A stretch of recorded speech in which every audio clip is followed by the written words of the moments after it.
Hey, thanks so much for wanting to know a bit more about our church governance process.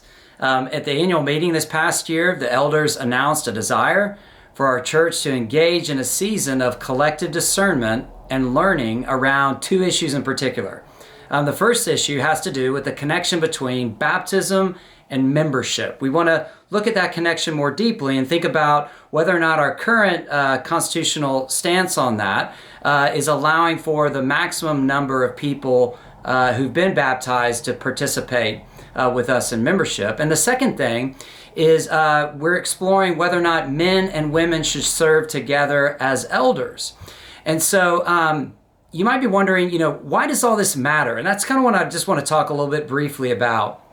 It's pretty common for me, and actually probably common for you too, that you might have a friend that's getting to know the church a little bit over a period of time. And they're not sure what they believe, they're not sure what they think about all the different Christian doctrines, but they're really being drawn by just the life and vitality and depth and love of the community, let's say. And I had a friend like this just reach out to me recently and ask about that. And basically what he said is, I can really see how the church is meeting the need we have in our culture for belonging and connection. But I'm not really sure what I think about all the beliefs and doctrines of the church. And he asked, would it be possible for me to be part of this community, but not actually hold the beliefs? And I said, listen, on the one hand, when you read the gospel stories about Jesus, it's very often that belonging precedes believing.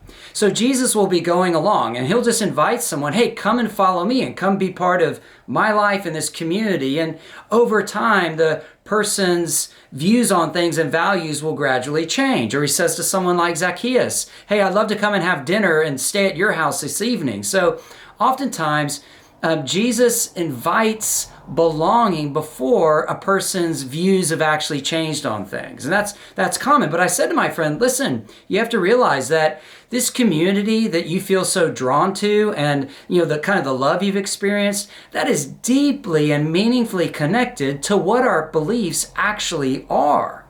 So it's actually the beliefs and the values that form us to this kind of community that you feel compelled by. And so that's why this process matters. Actually, if you think about our beliefs and doctrines as ways of aligning us with Jesus, ways of keeping Jesus at the center and heart of our community, and then kind of allowing our lives to be shaped like that. It's almost like our beliefs, which are captured in our Constitution, are like this skeletal structure that holds us upright and points us to Christ. And so it actually matters deeply what we believe and what we put into our governance, because that actually forms us to be the kind of community we are. And the community we are is witnessing to the reality of Christ within us. So thanks so much for being interested about this process.